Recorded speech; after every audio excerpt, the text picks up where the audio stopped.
वन्दितु सर्वसिद्धे ध्रुवमचलमनोवमं गदिं पते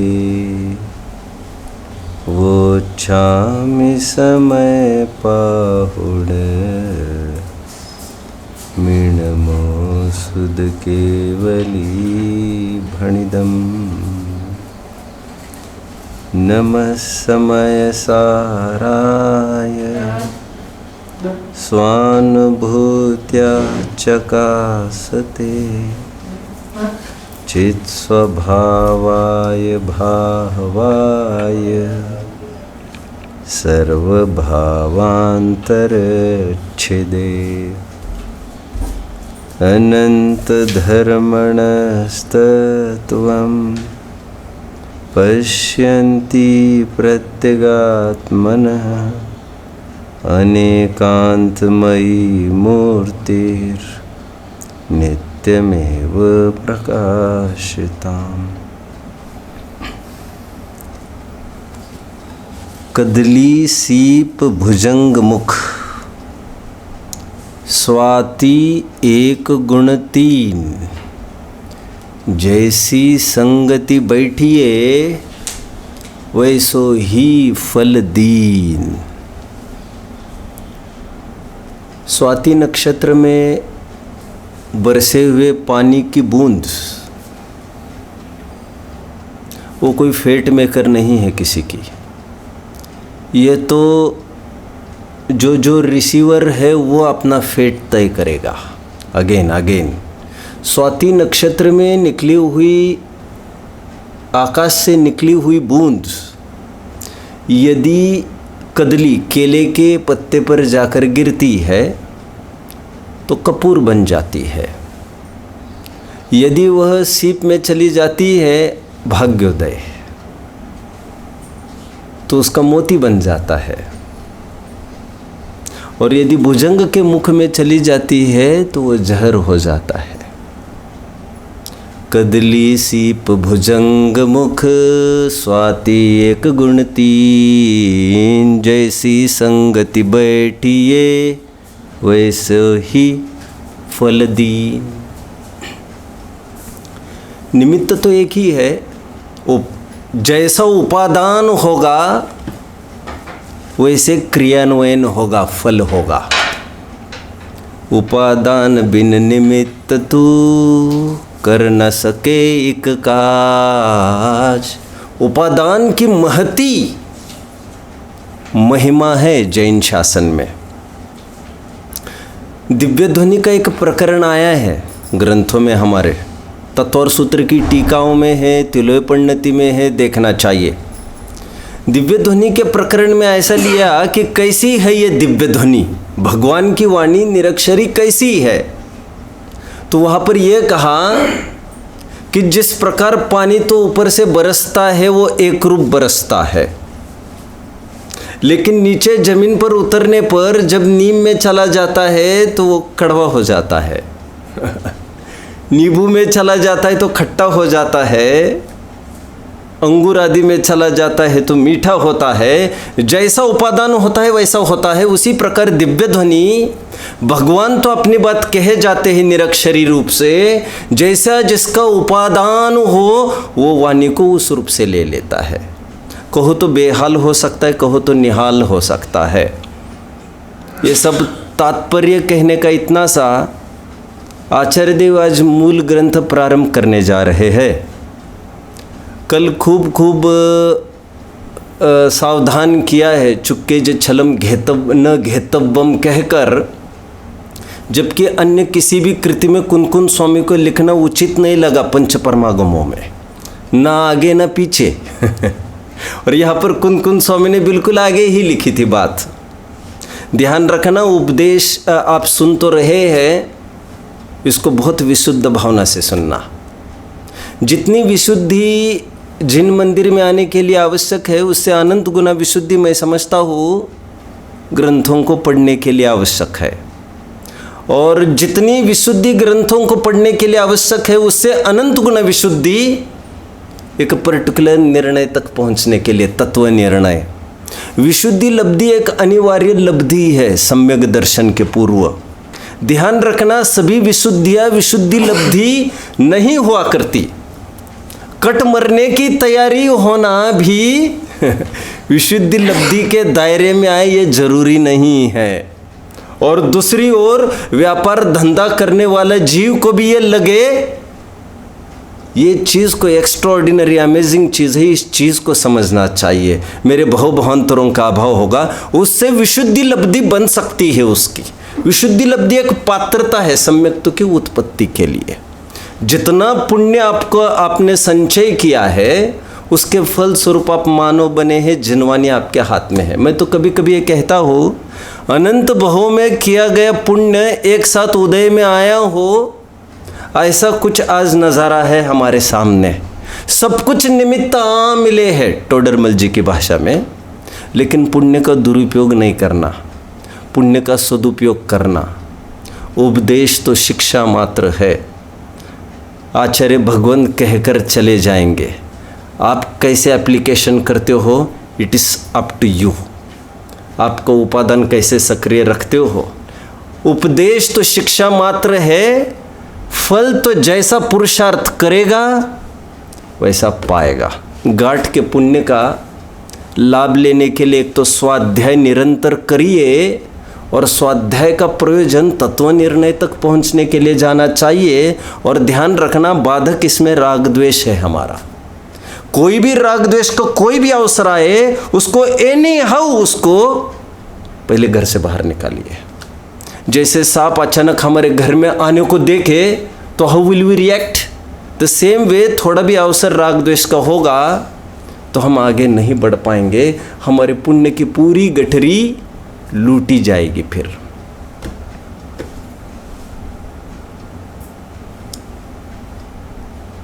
क्या कहते हैं, बादल बरसे तो नहा लेना, ये बादल जाने वाले हैं। ये पुण्य विला जाएगा, आज इसका लाभ ले सकते हैं, अगले पल की भी नहीं सोचना।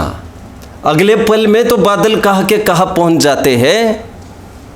मुट्ठी बांध के आने वाले, बोलो, मुट्ठी बांध के आने वाले हाथ पसारे जाएगा। What is this? मैं इसका अर्थ खोलते समय जरूर ये खोलता हूँ, मुट्ठी बांध कर आने वाले, व्हाट इज दिस? मुट्ठी बांध कर आने वाले का तात्पर्य जो भी नर पर्याय मिली है गांठ के पुण्य के बिना आता नहीं है, आशय ये समझना चाहिए। और हाथ पसारे जाएगा ये उनकी बात है जो नर पर्याय को विषय भोगों में खर्च करते हैं अथवा प्राप्त जिन शासन को सुनने के अवसरों को भी तत्व निर्णय तक पहुंचाने में जोर नहीं लगाते। इसलिए कुछ भी गौण किया जा सकता है, मौत को भी तत्व निर्णय के लिए कुछ भी जोखिम उठाई जा सकती है। इसलिए मैं कभी कभी कहता हूँ, नर पर्याय जाते समय कहते हाथ पसारे जाएगा, मतलब सब पुण्य खाली करके जाता है। मैं कभी कभी ऐसा भी कहता हूँ, जो हम तुम लोग हैं वे खरेखर हाथ पसारे जाने वाले हैं। हम तुम क्यों कहा मैंने, वैसे तो सभी जाते नहीं, सबके जाने में हमारे जाने में बहुत अंतर पड़ने वाला है। उनसे पुण्य छीना जाएगा, हम पुण्य को स्वयं छोड़ देते हैं, उसको तिरस्कार करते हैं। बहुत सारे प्रकरण आपको पढ़ना चाहिए। तुलय पंडित का एक सहज ही प्रकरण उभर कर आ गया सामने। समूह शरण में 144 द्वार है, समूह शरण में आपको पढ़ना चाहिए। 144 द्वार है कुल, और एक एक द्वार के पीछे ये 108 मंगल द्रव्य है, 9 प्रकार की निधियाँ है, सब जगह मल्टीप्लाइड बाय 144 करना चाहिए। प्रश्न आया ग्रंथों में कि ये दरवाजे के पीछे क्या काम है इनका, तो वहाँ पर ऐसा लिखा, दरवाजे के पीछे इसलिए है क्योंकि मानव वे महापुरुष के द्वारा तिरस्कृत किए गए हैं। Be there, may I come in sir, be there, अथवा गेट आउट किया होगा उनको। एनीवे, आज आचार्य देव प्रवेश कर रहे हैं मूल प्रकरण में। वादा किया था कल तक उन्होंने, क्या वादा किया है? पहली गाथा में जिसे समय सार कह रहे हैं, दूसरी गाथा में स्वसमय का विषय कह रहे हैं, तीसरी गाथा में जिसको सुंदर कह रहे हैं, एकत्व कह रहे हैं, चौथी और पांचवी गाथा में जिसे एकत्व विभक्त कह रहे हैं, आज छठवीं गाथा में उसको दिखाने के वादे की शायद पूर्णता होने वाली है। उत्थानिका हम पढ़ लेते हैं। क्या दिखाने जा रहे हैं आचार्य देव आज? एकत्व विभक्त दिखा रहे हैं। उत्थानिका देखिए, आज उत्थानिका पर काफ़ी देर हम रुके रहेंगे। उत्थानिका को समझना समस्त शास्त्र को समझना है। वो कैसे अभी आपको पता चलेगा। उत्थानिका है कह असौ शुद्ध आत्मा इति चेत। अब यहाँ यह प्रश्न उठता है कि ऐसा शुद्ध आत्मा कौन है कि जिसका स्वरूप जानना चाहिए। इसके उत्तर स्वरूप गाथा सूत्र कहते हैं। ये उत्थानिका हुई। आपको कुछ आश्चर्यकारी बात लगी? कुछ आश्चर्यकारी बात लगी? वादा किया था हमको एकत्व विभक्त दिखाऊंगा, और यहाँ पर शंका करने कुछ एक इम्पोर्टेंट बात, पहले तो इम्पोर्टेंट एक बात ये है कि श्रोता स्वयं पूछ पड़ा है अगेन। आचार्य देव ने कल वादा किया तो मैं दिखाऊंगा, और दिखाऊंगा कहकर वो आज फिर श्रोता पूछ रहा है। साहब आपने कल कहा था आर्यवर, आचार्यवर, भदंत, भगवन हमारा निहाल करिए। आपने कल कहा था दिखाएंगे वो शुद्धात्मा कौन है जिसको मुझे जानना चाहिए। इसीलिए मैं हमेशा कहता हूँ ये गर्जी का मार्ग है, मर्जी का मार्ग नहीं है। कल उन्होंने कहा था मैं दिखाऊंगा, इसका अर्थ ये नहीं है कि वे सीधा चालू करें।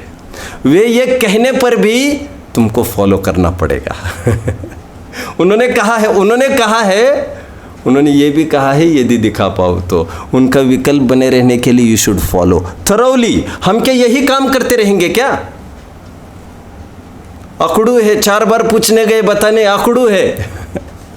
उनके अकड़ूपने की छोड़ो, तुम अड़कूपना तुम्हारा देखो। अड़कूपना समझ में आता है? आप समझ गए, नाइस। हमारी आड़ी है तो 10 दफ़े भी 20 दफ़े भी, और कितना ही तुम्हें लगे कि he is humiliating you, actually ऐसा है नहीं कुछ, लेकिन वे इतने व्यस्त है और तुम गर्जी हो, 50 दफ़े तुम्हें जाना चाहिए उनके पास। मूलाचार में बहुत अच्छा प्रसंग आया है एक। वहाँ पर आया है कि शिष्य आया आचार्य के पास और बोला, महाराज कुंदकुंद देव, मेरा तो जीवन सफल हो गया आपके साथ। यहाँ पर उत्तर अनुभूतियाँ, उत्तर आत्मरमण के लिए कुछ अद्भुत जीवन बना है। लेकिन ऐसा होने पर भी मुझे थोड़ा एक विकल्प है। मुझे थोड़ा सा कर्णनियोग काफ़ी सीखने का मन है, और जो आप विषय पढ़ा चुके हो उस पर मैं समझता हूँ अधिकार हो गया है। तो आपकी अनुमति हो तो क्या मैं पास में विराजमान पुष्पदंत भूतबली आचार्य है, भूतबली आचार्य के पास जाकर क्या मैं षटखंडागम वगैरह पढ़ सकता हूँ? आचार्य देव कुछ कहना उचित नहीं समझते शिष्य को। पूरा बहुत अच्छा प्रकरण है, आपको अनुशासन प्रशासन पढ़ना चाहिए पूरा। आचार्य देव उसकी तरफ देखते हैं, कुछ बोलते नहीं है उसके साथ, और वो भी अपेक्षा नहीं रखता, वो बस उसने बात को फॉरवर्ड कर दिया है। फिर बाद आप कुछ बोलिए ना, ये बात नहीं होती। फिर इतना कहकर वो अपने स्थान पर चला जाता है। 3-4 दिन के बाद फिर वो आता है, वो कहता है आपकी आज्ञा हो तो मुनीश्वर, आचार्यवर आपकी आज्ञा हो तो हम बहुत लालायित थे सीखने के लिए, प्रभावना के लिए कार्यकारी होगा ऐसा हमें लग रहा है, फिर जैसा आप उचित समझे। ऐसा थरोली कई बार होने पर, आचार्य देव उचित समझने पर उसकी खरी जिज्ञासा देखते हैं, फिर उसको कहते हैं ठीक है आपको कल निकलना है, जो भी कुछ योग्य उनको लगेगा। फिर वहाँ पर जाने के बाद वही प्रोसेस उनके साथ चलेगी। ये नया आदमी आया है आया है कुंदकुंद स्वामी के संग में से, ये बात सही होने पर भी 3 दिन तो आपस में कोई वार्तालाप नहीं करेंगे खास मुनि। आपस में एक दूसरों को देखते रहेंगे, कोई गलत आदमी तो नहीं आया है क्योंकि एक गंदी मछली, और क्या मैं गलत जगह तो नहीं आया हूँ, पहले इसी को टटोलते रहेंगे, क्योंकि नए विषय के प्रलोभन में हमारा विषय ही नहीं चला जाए पूरा। देखने के बाद फिर आचार्यवर के सामने चौथे दिन जाकर खड़े रहते हैं, आचार्य भदंत, हम आपके पास बड़ी उम्मीद लेके आए हैं, कृपा होगी, बड़ी उपकार होगा यदि इस नाचीज़ को योग्य समझो कुछ विद्या देने का। वे भी कुछ बात नहीं करते। Same process will be repeated there. ये तुम नहीं पूछ सकते कब तक चलेगा, ये तो तुम विचार करो क्या है। धर्म का लोभी जीव चाहिए, जिसको धर्म चाहिए एट एनी कॉस्ट। आज याद आ गई मुझे सहज में ही बरबसता से मूलाचार के उस प्रसंग की, और आज वो श्रोता खड़ा हो गया अगेन। आपने कल कहा था मुझे एकत्व भक्त दिखाने का प्रयास करेंगे, आज बताइए ना मुझे वो शुद्धात्मा कौन है जिसे मुझे जानना चाहिए। योग्यता देखो, गर्जी गर्जी, कितना भी इंसल्ट सहने की आपकी तैयारी होना चाहिए। हालांकि इंसल्ट आपको होगा नहीं अच्छे मार्ग में, आपकी ईगो की तरफ से बात चल रही है। पात्रता, आपकी पात्रता बढ़ाओ, पात्रता विशुद्धि बढ़ाओ, आपको कोई मना नहीं कर सकता। आगे बढ़ते हैं। लेकिन आपने वादा तो एकत्व भक्त दिखाने का किया था। गौर से समझना, थोड़ा प्रकरण कठिनता की तरफ बढ़ सकता है, धीरे धीरे में बढ़ रहा हो। आपको बेसिक फाउंडेशन मैंने इंट्रोडक्शन सरल कर दिया। आपने एकत्व विभक्त की बात की थी, एंड आज आप हमको, श्रोता ये कह रहा है, जीव ये कह रहा है सामने वाला कि वो शुद्धात्मा कौन है जिसे मुझे जानना चाहिए। ये नया टर्म इम्प्लीमेंट किया आज उन्होंने। मतलब ये बात तय हुई, एकत्व विभक्त और शुद्धात्मा ये एक ही चीज़ है। एकत्व विभक्त क्या है, आज इसको समझ लीजिए बहुत अच्छे से। देखिए, जैसे हम चेक लिखते हैं कोई, आपको थोड़ा स्याद्वाद अनेकांत की जानकारी संक्षेप में दे रहा हूँ। चेक बनाते हैं, उसमें लिखते हैं दिस मच फिगर 1 करोड़, आगे क्या लिखते हैं इन वर्ड्स 1 करोड़ ओनली। वो ओनली का अर्थ ये नहीं है तुमको क्या इतना सा लग रहा है 1 करोड़ बेटा। वो ओनली मतलब इतना सा की बात नहीं होती। वो ओनली मतलब इतना ही, ना कम ना ज़्यादा। ये अनेकांत का एक टर्म है, समझ लो, ओनली, ना कम ना ज़्यादा। एकत्व विभक्त क्या कहता है ये टर्म, कि आत्मा पर से भिन्न है। विभक्त में ये बात आ गई, और अपने आप में जो है उससे अभिन्न है, ये बात एकत्व में आ गई। अगेन थोड़ा नयों से भी समझाना पड़ेगा, थोड़ा उदाहरणों से भी समझा रहा हो।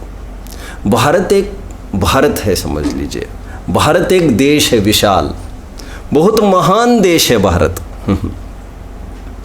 इस महान भारत देश में ये सोने की चिड़िया है, सोने की खदान है। यहाँ पर अनुकूलता है, समृद्धि है, प्रॉस्पेरिटी है, सब कुछ है।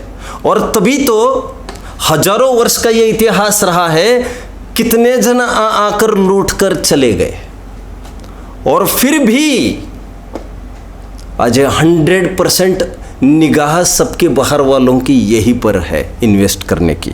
ये बात दूसरी है, यहाँ वाले बाहर दौड़ने को देख रहे हैं। वैसे आप भारत देश मतलब क्या समझ रहे हैं, कंट्री समझ रहे, मतलब ऐसे मुझे नहीं कहना था। वैसे एनीवे द्वयार्थक बात तो हो गई।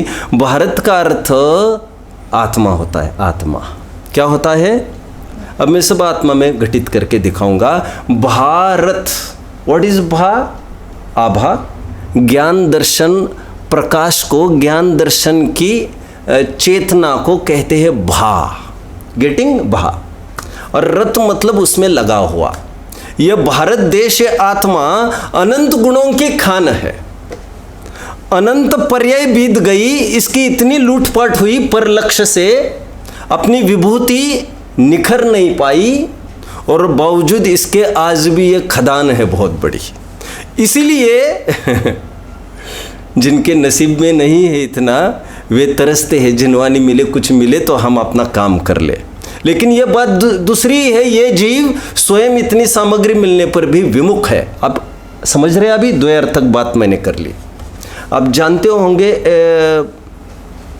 Starting from Turks, I think Turks, Greeks, Yunan, Mughal 700 वर्ष, then I think Britishers followed, French, Dutch, पुर्तगीज, कितने जन आकर लूट कर चले गए। रॉबर्ट क्लाइव एक अकेला आदमी 900 जहाज भर के गोल्ड ले गए इंडिया से, और आका जाते वो डायमंड जो कोहिनूर ले गए, उसकी क्या कीमत थी। एनीवे, जैसे उस भारत का हाल है, और आज इस भारत के लोग बाहर दौड़ने को देख रहे हैं, और कितने ही गए ही है बाहर, जा रहे, जाने की कगार पर है। वे ये नहीं समझते सच्ची संपत्ति यहीं पर है। उदाहरण हुआ सिद्धांत में, आइए मैं पूरा उस देश पर घटित कर रहा हूँ उदाहरण, और यहाँ पर आपको आत्मा में समझना है इसको। अभी देखिए, भारत देश को दिमाग में रखिए। भारत देश अन्य नेबरिंग कंट्रीज से अत्यंत भिन्न है, राइट। पाकिस्तान है, चाइना है, बॉर्डर पर सभी कंट्रीज होने पर भी ये बात दूसरी है। लौकिक बात कहने का मन हो रहा है। आप जानते हो इतना सब डिस्प्यूट्स क्यों हो रही है बॉर्डर के? बहुत पहले सुना था मैंने, इंडिया एक ऐसी कंट्री है जहाँ पर प्रॉपर लोकेशन ही मार्क्ड नहीं है बाउंड्रीज के, तो संकट में तो होगा ही वो। एनीवे, मैं आगे बढ़ता हूँ। जितने भी नेबरिंग कंट्रीज है, ध्यान हमको ये रखना है कोई यहाँ पर न आ जाए। मिलती जुलती एक बात मैंने थोड़े दिन पहले कही थी, आज दूसरी बात मैं कह रहा हूँ। ध्यान ये रखना है कि वो हम में प्रवेश ना कर जाए, हमें भी उसमें नहीं जाना है। कोई किसी में आए जाए नहीं, अतिक्रम आक्रमण के पीछे। एक ध्यान ये रखना है। दूसरा ध्यान ये रखना है देश को कि पर से मिले ना, कश्मीर कोई छीन कर लेके जाए तो ऐसे कैसे चलेगा, और अपने में ही टुकड़े पड़े ना। दो बातों का ध्यान रखना है देश को। यदि महाराष्ट्र वाले ये कहने लग जाए बिहार इज आउट, यूपी भैयाज आउट, और केवल यहाँ पर महाराष्ट्र वाले ही रहेंगे, तो फिर दिक्कत होगी नागालैंड वगैरह जैसी, जहाँ पर स्थितियाँ ऐसी होगी जैसे विदेश में ही आप जा रहे हो, और यहाँ के यहाँ भी वीज़ा भी की आवश्यकता पड़ेगी। दो खतरे हैं भारत को, एक तो बाहर वाला आकर मिल न जाए, दूसरा अपने में कोई टुकड़े न पड़ जाए। दो, यहाँ पर भी एक गाथा का अर्थ समझना चाहिए, एकत्व विभक्त का अर्थ समझना चाहिए आपको। विभक्त मतलब जो अपने से पर द्रव्य है उसको अपने में मिलाने की आपको कोशिश नहीं करना है, सावधानी ये रखना है। आपकी एक्टिविटी सुबह से लेकर रात तक एक्टिविटी जो एक एक चलेगी, पलक खोलने के बाद से लेकर पलक बंद करने तक की, आप जो भी कुछ कर रहे हो उसमें, मतलब आप भले ही भक्ति कर रहे, पूजन कर रहे, सुबह से लेकर फिक्स शेड्यूल है आपका शिविर का, और सब कुछ करते समय आप ये मान कर रहे हो जी कि मैं अर्घ चढ़ा रहा हूँ, आज मैंने 10 बार वंदना करी, आज मैंने इतनी बार ढोक दी, ऐसा मान कर आप कर रहे हैं, तो यहाँ पर बैलेंस में अभी जीरो बैलेंस ही आपका धर्म का। क्योंकि धर्म का बैलेंस खाता तब खुलता है जब आप ये मानते हो ये शरीर में नहीं, ये शुभ भाव धर्म नहीं। आप समझ रहे मेरी बात को? आप जो भी कुछ कर रहे हैं सुबह से लेकर रात तक, पर को अपना मानकर किया तो बहुत बड़ा डिफेक्ट खड़ा होता है देश में। मैं ये कह रहा था, पर देश अपने में आ गया तो बड़ी बाधा खड़ी होगी। उसी प्रकार परद्रव्य को अपने में मिलाने का अपराध नहीं करना चाहिए। परद्रव्य को मतलब शरीर लेना चाहिए, वचन लेना चाहिए, और इसकी सबकी स्वतंत्र परिणति देखना चाहिए आपको। सभी वस्तुएं सत है, स्वतंत्र है, और आत्मा से उसका कुछ भी संबंध नहीं है। एक सावधानी दो रखना चाहिए। भारत के जो 28 कितने स्टेट्स हैं, 28-29 जितने भी स्टेट्स हैं, उन स्टेट्स का विभाजन किसी प्रयोजन वशात किया गया है। ध्यान ये रखना है कहीं ऐसा ना हो जाए कि कोई स्टेट वाले आपस में लड़ने लग जाए, हमारा वहाँ नहीं जाएगा, वहाँ का यहाँ नहीं आया जाएगा, तो ये बड़ी समस्या खड़ी हो जाएगी। अपने में टुकड़े नहीं पड़ना चाहिए। घर का भेदी लंका ढाए, डिवाइड एंड रूल का पॉलिसी बहुत पहले से लागू किया था और आपसी में फूट डाल के फिर वो राज करने के दूसरे के लिए तो अवसर तो सहज ही खड़े मिलेंगे। यदि कश्मीर वाले ही कहने लग जाए पाकिस्तान वाले ठीक है, तो दो बड़ी बाधा है हमको। पहली बाधा तो घर का झगड़ा निपटाने की है हमारे। इन कश्मीर वालों को कैसे रोका जाए, और फिर उनको तो हम संभाल लेंगे, लेकिन इनको क्या करें हम? उनको दाग सकते हैं लेकिन इनको क्या करना हम? इनको तो कुछ भी नहीं कर सकते, ये तो हमारे भाई ही है। दो बातों का ध्यान रखना है, पर को अपने में नहीं मिलाना है, या हम पर में नहीं मिले और अपने में भेद नहीं करना है। मैं अच्छी भाषा में कहूँ, भिन्न वस्तुओं में अभेद नहीं करना और अभिन्न वस्तु में भेद नहीं करना, ये दो काम हमको करने हैं। भारत देश ऐसे सिक्योर रहता है और आत्मा भी ऐसा सिक्योर रहता है। सिक्योर रहता है मतलब क्या, अभी समझिए। आत्मा तो है ही ऐसा, पर से भिन्न और अपने से अभिन्न मान के चलिए अभी, लेकिन मान्यता के स्तर पर कोई ऐसा कर बैठता है, शरीर मेरा आदि आदि, तो मान्यता के ही स्तर पर उसने मिला लिया स्वयं को परद्रव्य में। वस्तु स्वरूप विचार करें तो एक द्रव्य दूसरे द्रव्य में तो वैसे ही मिलता नहीं है, लेकिन मान्यता का ही फल जीव को मिलता है। और एक बात समझ लेना, अभी ये तो एक साइड की बात की, हम दूसरे साइड की बात करते हैं। ऐसा होने पर भी, विदेश के साथ कोई संबंध नहीं रखने पर भी, संबंध की बात हमने कब कही थी? हमने तो ये कहा था उनके आक्रमण से बचना, आतंक से बचना, और उन पर भी आतंक आक्रमण नहीं करना। तो हम दो बातें कह रहे हैं यहाँ पर। दूसरी बात ये कह रहे हैं, लेकिन प्रसंगवशात हमको रिलेशन कीपिंग करना पड़ेगा अन्य देशों से, कुछ इंपोर्ट एक्सपोर्ट है, कुछ भी करना पड़ेगा। तो एक आदमी को अपॉइंट करिए आप फॉरेन मिनिस्टर को, वो फॉरेन मिनिस्टर डील करेगा विदेश के साथ। ध्यान रखना, मैं अभी दूसरी बात कहने लग गया हूँ।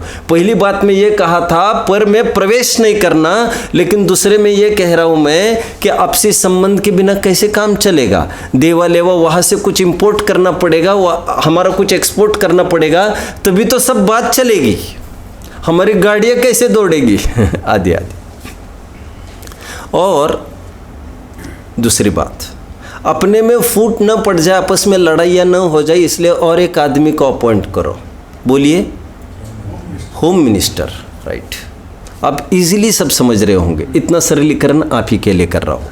फिर मैं नए में भी थोड़ा कठिनता की तरफ भी बढ़ूंगा अभी, क्योंकि ये क्रीम गाथा है, 6वीं 7वीं मतलब हार्ट है जैनिज्म का और समय सार का भी। तो कहते हैं कि दो बातों का ध्यान रखने पर भी आपसी पर के साथ संबंध बोलने में बोला जाएगा। हम कहेंगे सब कुछ, आप अपने में भेद करके भी बात करेंगे। इसके लिए दो नए पॉइंट हुए हैं। एक असद्भुत व्यवहार नए, जो पर को जोड़कर बात करता है। आपको ज़्यादा ध्यान में नहीं रहेगा तो ज़्यादा नथिंग टू वरी। पर के साथ जैसे मैं खाता हूँ पीता हूँ ऐसा कहना, तो ये असद्भुत व्यवहार का विषय बनता है। मेरे बीवी बच्चे आदि कहना, आदिनाथ भगवान के इतने 101 पुत्र थे कहना, दो नहीं तो ये प्रश्न में फिर कोई 100 लिखे और 101 भी लिखे तो सही गलत का तो सवाल ही खड़ा नहीं होगा। फिर अब समझे इस बात को।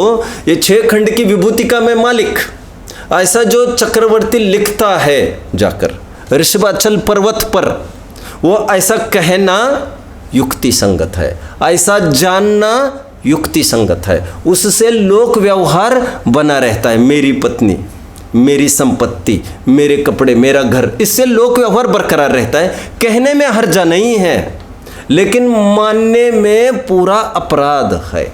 आप समझ रहे हैं? परद्रव्य के साथ संबंध स्थापित करके बात करना असद्भुत व्यवहार नहीं ये करता है, जैसे फॉरेन मिनिस्टर का काम है। लेकिन foreign minister belongs to India. और ठीक उसी प्रकार होम मिनिस्टर यह काम करता है कि आपस में लड़ाइयाँ ना हो। सद्भुत व्यवहार ने यह काम करता है कि अपने में भेद डाल के बात करता है, लेकिन भेद भी ये कथनचित भेद है। ज्ञान और दर्शन ऐसे भिन्न नहीं है जैसे आत्मा और शरीर। ज्ञान दर्शन अपने में दो कंपोनेंट से मान के चलिए, गुण है अपने, एट्रीब्यूट्स जिसको कहते हैं। ये उदाहरण में मैं घटित कर रहा हूँ, यहाँ पर भी मैं कह रहा हूँ, यहाँ पर एकत्व विभक्त आत्मा दिखाया जाएगा। अभी और एक बात समझना, वैसे हर एक वस्तु का स्वरूप भेदाभेद रूप है। क्या कहा मैंने? भेदाभेद रूप है। देखो, पर द्रव्य तो हमारा किसी भी कॉस्ट पर नहीं है। लोक व्यवहार चलता है, जैसे हम कहते हैं चाचा थोड़ा सा रखना, माता जी थोड़ा सा, ये लोक व्यवहार जैसे चलता है वैसे ये यहाँ का आध्यात्मिक व्यवहार है। शरीर को अपना कहना, ये व्यवहार भी नहीं होता तो क्या आपत्ति आती? शरीर को जीव कहने का भी यदि व्यवहार नहीं बनता तो क्या आपत्ति आती? कोई बताएगा? ये पत्नी मेरी, ये कहने की नई व्यवस्था रहती तो आपत्ति भारी ये आती, कुशल सेवन का दायरा कैसे खोलते हम ब्रह्मचर्य अनुव्रत की बात कैसे करते? ये मेरी है, ये उनकी है, ये बात हम कर नहीं सकते थे।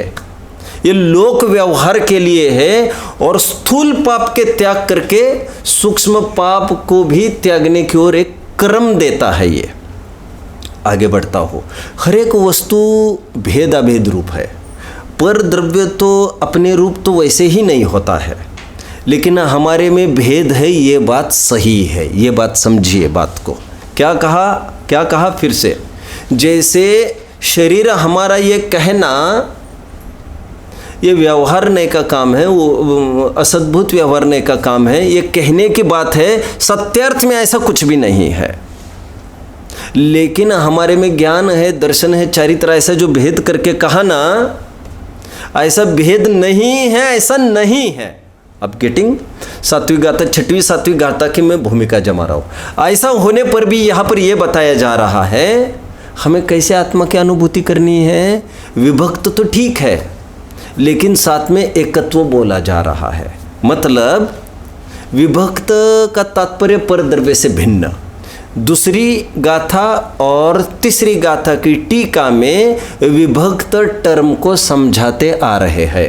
काफ़ी वो अपनी व्यक्तिता को नहीं छोड़ता। जैसे जो बात चल रही थी ना, हर एक द्रव्य एक क्षेत्र होगा हमें तिष्ठते होते हुए भी कोई भी अपनी व्यक्तिता को नहीं छोड़ता। रिटेन्स इट्स आइडेंटिटी एवरी, हर एक ऑब्जेक्ट। ये जो बात चल रही थी तो ये विभक्तों को दिखाने के लिए। अभी आज एकत्व की एक नई बात समझ लीजिए। हमारे में ज्ञान दर्शन चारित्र होने पर भी इनको भेद रूप नहीं देखना है, इनको एक रूप ही देखना। वो कैसे? वो तो हम सातवीं गाथा में देख लेंगे। आज यहाँ पर यह कहा जा रहा है अपने में जो भिन्न भिन्न पर्याय है उनको भी एक अभेद रूप से एक द्रव्य देखने की कला आना चाहिए। अगेन आप समझ रहे एकत्व विभक्त का अर्थ? विभक्त का क्या किया मैंने? विभक्त का क्या अर्थ किया? पर द्रव्य से भिन्न।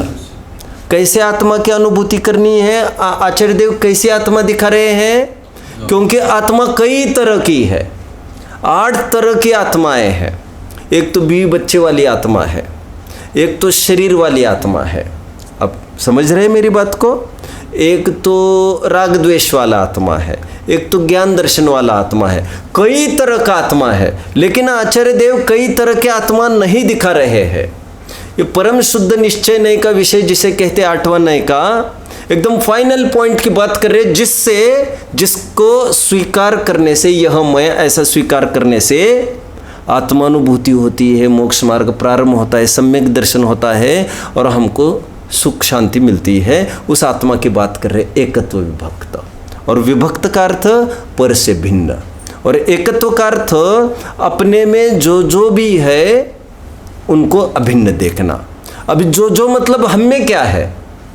हम में अनंत गुण है, और क्या है? अनंत पर्याय भी है हम में, और क्या है? असंख्यात प्रदेश भी है हम में। क्या क्या कहा? कुछ समझ रहे हैं? जैसे भारत को कहेंगे तो कंट्री को तो प्रदेश की अपेक्षा कहेंगे जैसे 29 प्रदेशों का, लेकिन बाहर की जो लाइन है वो बोल्ड है कंट्री की, लेकिन जो 29 की लाइनें हैं वो लाइट है, वे बोल्डर नहीं है। ये मार्क करने के लिए ये बड़ी चीज़ है हमारे लिए। प्रसंग पढ़े तो 29 के 30 हो सकते, 30 के फिर 10-5 भी हो सकेंगे, लेकिन इसमें चेंज नहीं होगा। आप समझ रहे बात को? ठीक उसी प्रकार प्रसंग पढ़े, ये इतनी लाइटर लाइंस है अंदर के गुण भेद की, वो जब चाहे हम उसको गौण कर सकेंगे। एक तो क्या, ये पर्याय भेद की भी इतनी लाइटर लाइंस है, जब चाहे हम पर्याय की भिन्नता को, पर्याय के अलग अलग पने को गौण कर सकेंगे और एक वस्तु को ही मुख्य कर सकेंगे। आप समझ रहे इस बात को? एकत्व विभक्त शब्द था आचार्यों का। मैं एकत्व विभक्त दिखाऊंगा। एकत्व विभक्त मतलब पर से भिन्न और अपने से अभिन्न। अभी थोड़ी देर के लिए इतना समझे। और नयों में व्यवहार नय का निराकरण किया जा रहा है। असद्भुत व्यवहार नय का और सद्भुत व्यवहार नय का, चारों नय का निराकरण किया जाएगा। अभी शुद्ध आत्मा को समझिए आप, इस शब्द को समझिए शुद्ध। पहले तो द्रव्य कितने हैं आप जानते हैं? द्रव्य नहीं, 6 द्रव्य। गुड। 6 द्रव्य में 2 द्रव्य ऐसे हैं जो शुद्ध और अशुद्ध रूप परिणमते हैं।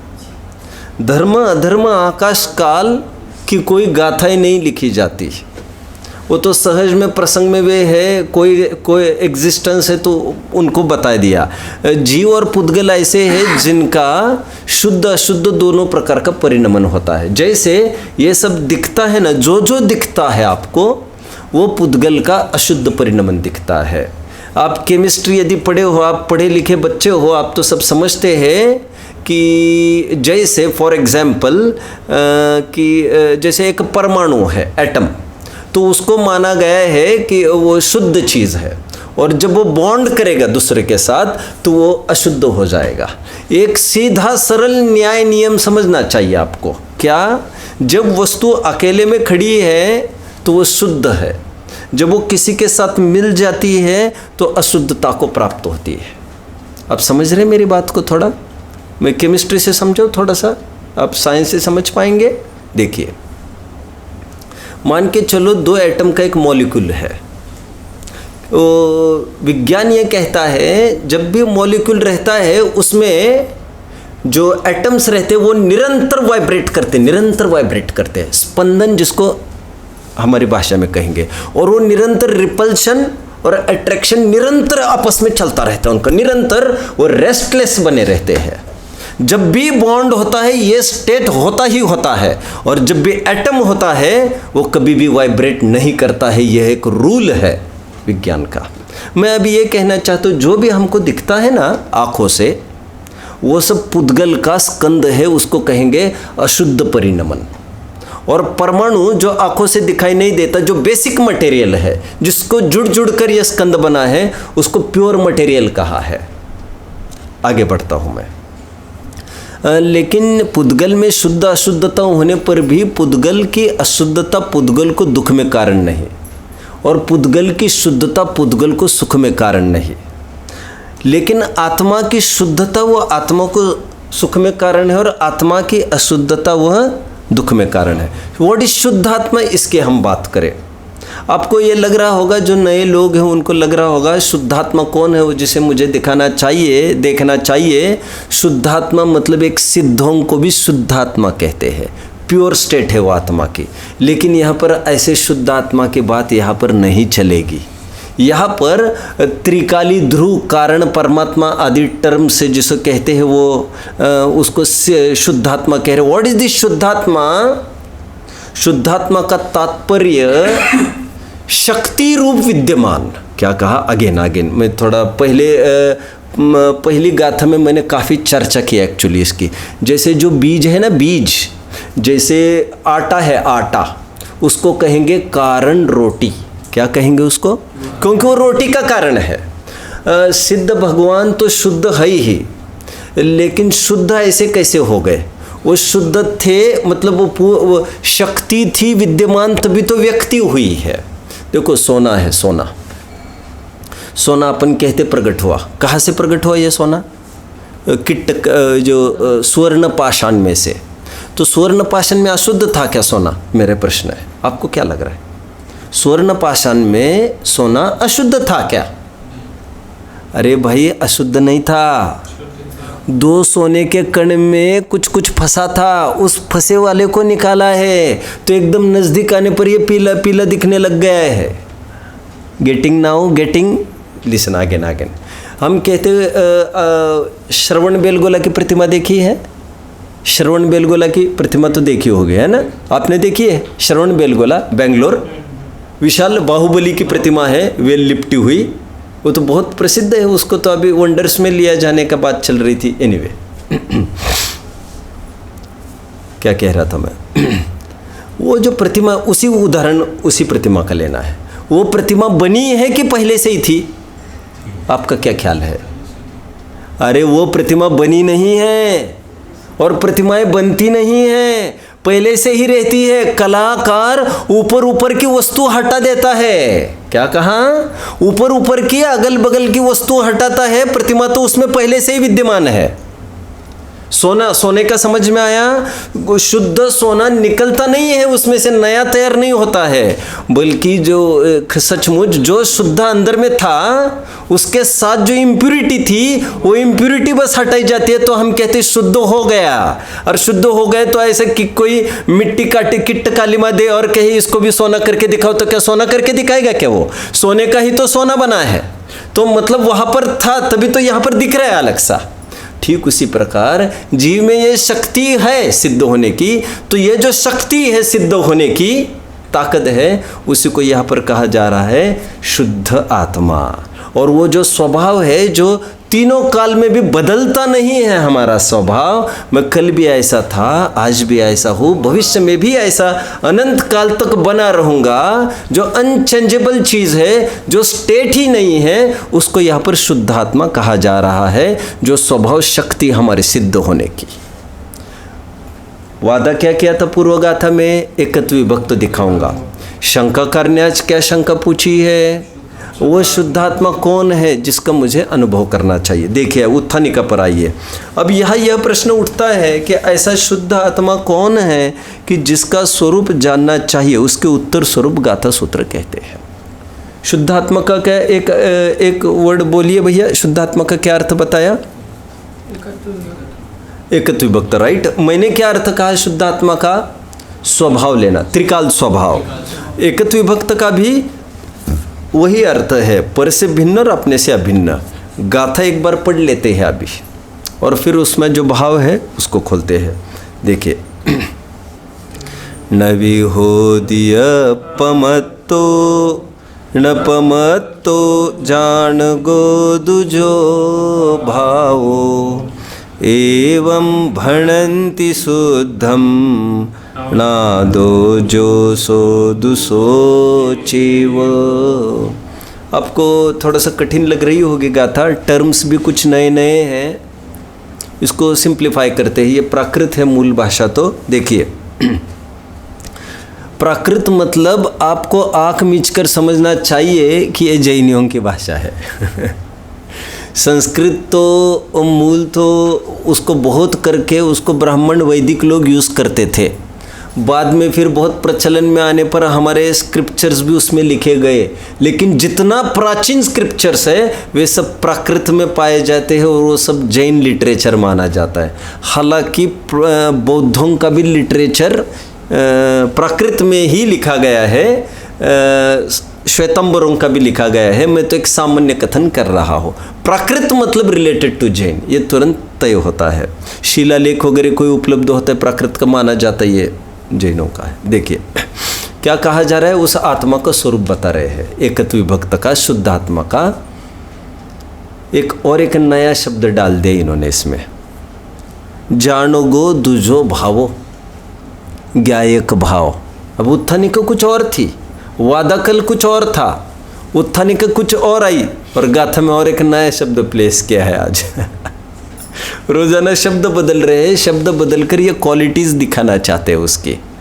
अभी जानोगो दुजो भावों का अर्थ ज्ञायक भाव है। क्या है? ज्ञायक भाव। अभी यहाँ पर देखिए क्या कहते हैं, नवी होदी अपमत्तो न पमत्तो जानोगो दुजो भावो। न अप्रमत्त होता है न प्रमत्त होता है, जो एक ज्ञायक भाव है। एवं बढ़ंती शुद्धम, इस प्रकार शुद्ध कहा जाता है। बहुत रहस्य एक शब्द में।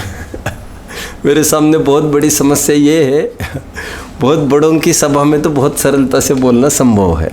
कोई फर्स्ट डे के भी मेंबर्स है, मैं चाहता हूँ वे भी जुड़े, क्योंकि मैं किसी को भी कम नहीं आंकना चाहता, क्योंकि सालों के स्वाध्याय को भी एक नया आदमी का वैराग्य पछाड़ सकता है। इस पर मैं बहुत आस्था रखता हूँ, इस बात पर। और जिस प्रकार से आप बढ़ने का प्रयास करिए। और एक बात समझिए, आप आचार्यों की वाणी बहुत ही सरल है।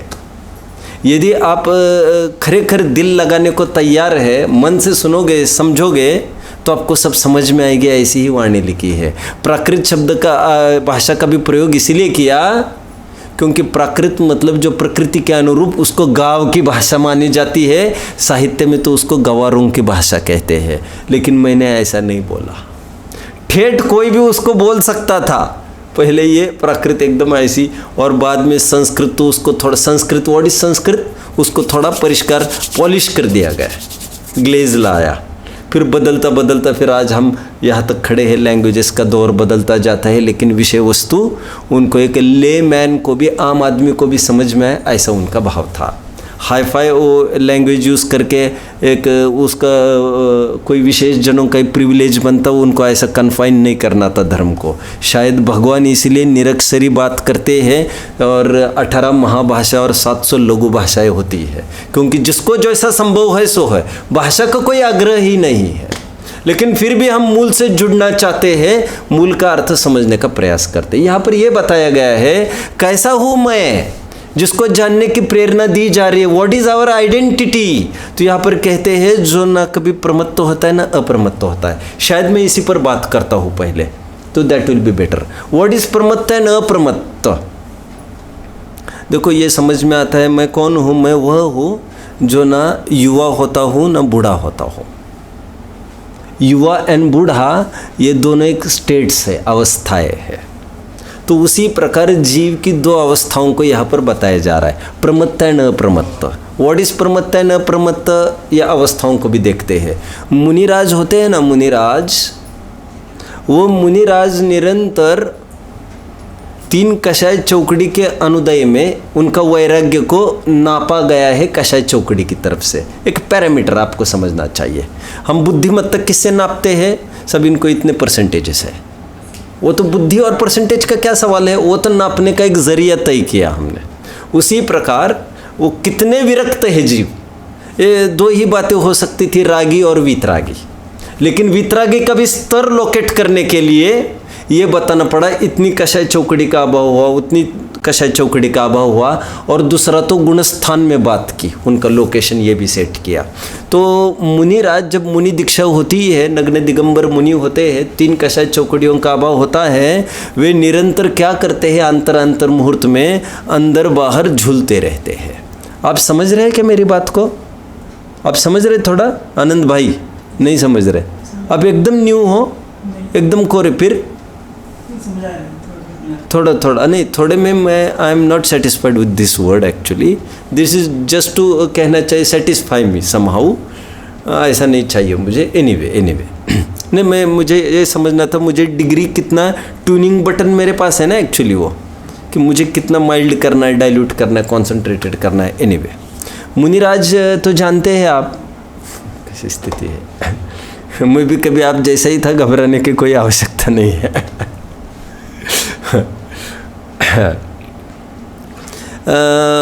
जब दिगंबर मुनि होते हैं तो वो निरंतर क्या करते हैं, सच्चा मुनिपना तो उनका वैराग्य होता है, एक बात समझ लीजिए। और उनको निरंतर, मैं कल परसों ही कह रहा था, उनको जब बुलावा आएगा तो उनको अंदर जाना पड़ेगा। शुद्धोपयोगात्मानुभूति जिसे कहते, इसलिए चक्रवर्ती भी बाहर आकर खड़ा रहे, कितनी देर खड़ा रहे इससे उनको फिक्र नहीं है, क्योंकि बाहर की चक्रवर्ती को देखने के लिए उनको अपना अंदर का चक्रवर्तीत्व छोड़ना पड़ेगा। इसलिए वो बाहर नहीं आते। और शुद्ध निरंतर अंतर मुहूर्त में फिर शुद्धोपयोग में नहीं टिक पाए तो शुभोपयोग में आ जाते हैं। फिर जब शुभोपयोग में आते हैं तो प्रयास तो यही है फिर से शुद्धोपयोग में चले जाए। उपयोग जो बाहर आए, उपयोग फिर से अंतर्मुख करे, अटेंशन कह सकते हो उपयोग को हम थोड़े में। और अटेंशन बाहर आना मतलब जरूरी नहीं कि आंखें खुल जाए। जैसे बाहुबली मुनि है, बाहुबली मुनि थे, 1 साल के लिए उन्होंने तपश्चरण किया, राइट? 1 साल, बराबर ना, क्या कोई कुछ कह रहे हैं? 1 साल के लिए जो तपश्चरण किया बाहुबली मुनि ने, वो प्रयासरत थे रियली। क्योंकि यदि 48 मिनट भी निरंतर ध्यान करे, आत्म ध्यान, अंतर्मुहूर्त जिसे कहते हैं, तब तो फिर केवली होने का नियम है।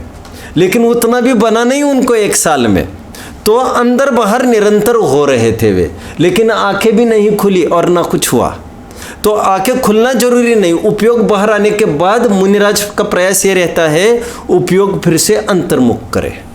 और यदि उपयोग अंतर्मुख नहीं हो पाए तो बाहर आने पर कुछ एक पर्टिकुलर काम करते हैं, जैसे ग्रंथ लिखना, पढ़ाना, पढ़ना, अपने मर्यादा में आहार के लिए निकलना, विहार करना, निहार करना, ये कुछ बातें हैं उनकी जिसको 28 मूल गुण का दायरा हम कह सकते हैं। तो शुभोपयोग में आने पर ये करते हैं। ऐसे शुद्धोपयोग शुभोपयोग में निरंतर झूलते रहते हैं मुनिराज। आहार करने के काल में भी वे अंदर जाके आते हैं। जिस प्रकार कोई रसिक होता है जिसको किसी चीज़ से प्रेम हो गया है, वो उस चीज़ को भूल नहीं सकता कुछ भी करते समय, तो उसका अटैचमेंट इतना बना रहता है उनका। इसलिए आहार करने के लिए जाए और उनको अंतराय हो जाए तो आप यकीन मानना ऐसा एक्सपीरियंस होता है, हमको भी होता है, आपको भी हो सकता है, सबको हो सकता है।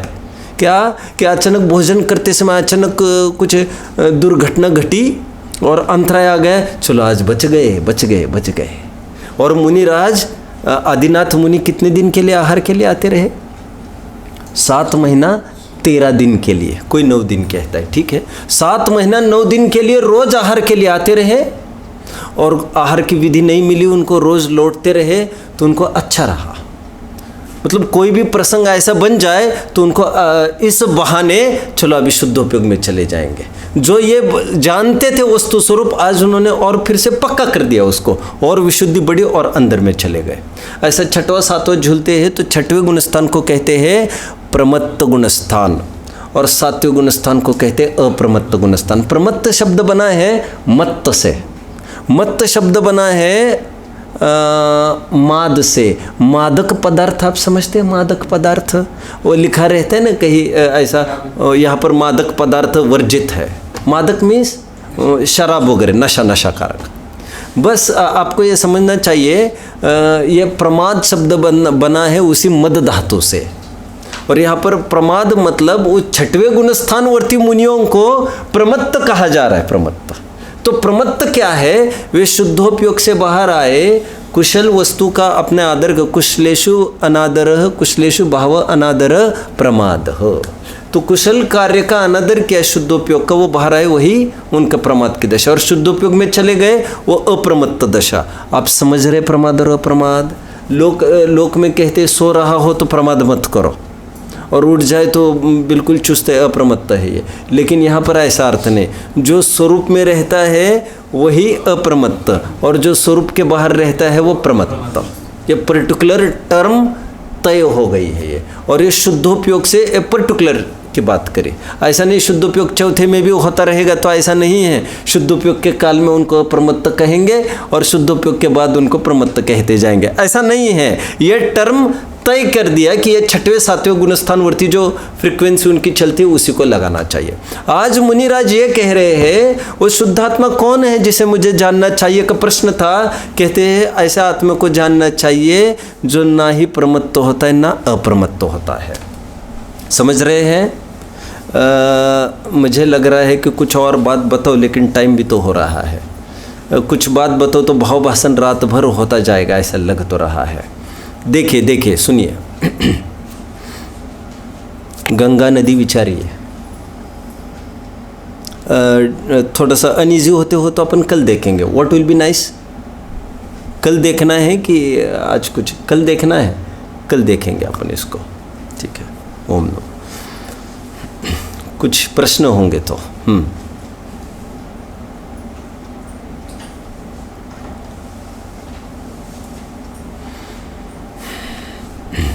यहाँ पर किसी को प्रश्न होंगे तो पूछ सकते हैं।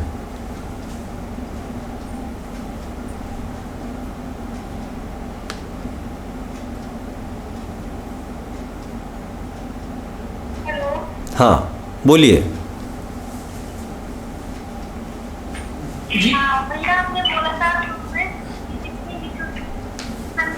पाने के लिए चाहिए, उसे अनंत गुण विशुद्धि शास्त्र सुनने के लिए होनी चाहिए। हाँ। तो हमने एक लाइन बोली थी आपने, वो वॉइस ब्रेक हो गई थी, सुनाई नहीं पड़ी थी।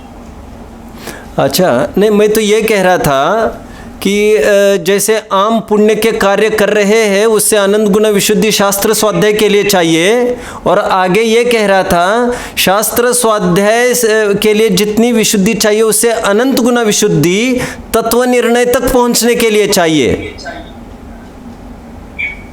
राग द्वेष का अभाव करने का प्रयोजन समझ रहे हैं? Okay okay. क्लियर हो रहा है क्या? हाँ जी हाँ जी। हाँ।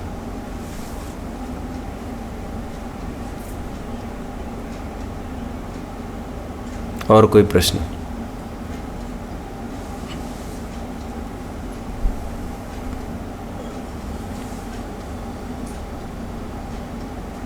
हो गए? ठीक है। ओम नमः।